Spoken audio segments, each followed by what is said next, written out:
By the year 2070, the number of Muslims could equal the number of Christians around the world. That's according to a study by the Pew Research Center. Over the next 4 decades, Christians will still be the largest religious group, but Islam will grow faster than any other major religion and make up 30% of the world's population.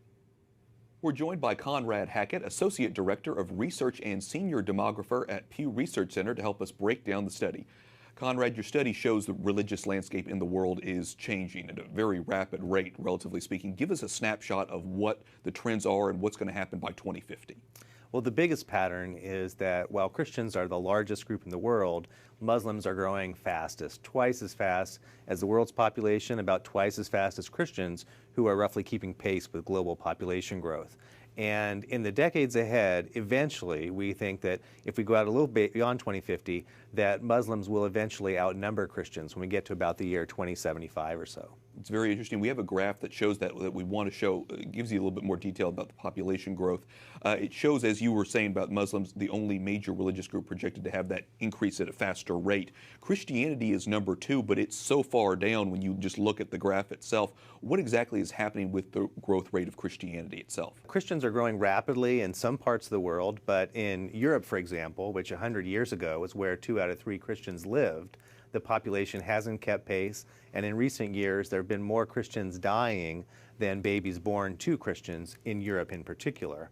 So there's kind of a geographic shift away from Europe and towards Africa in particular and Asia Pacific, where Christian populations are growing.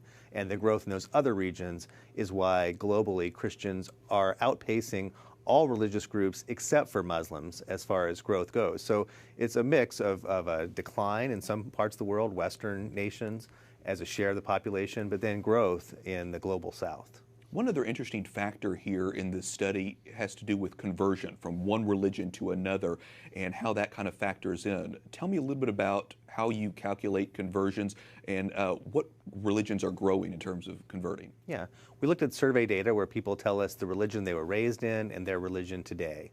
And there's religious change in many different directions.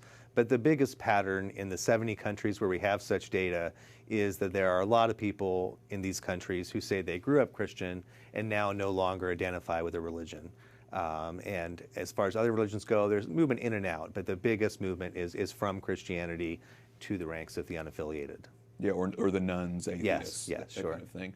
Very interesting, and I know that you guys will continue to calculate this, like I said, for the decades to come. Conrad Hackett, Pew Research Center, thanks so much for talking with us. My pleasure, thank you.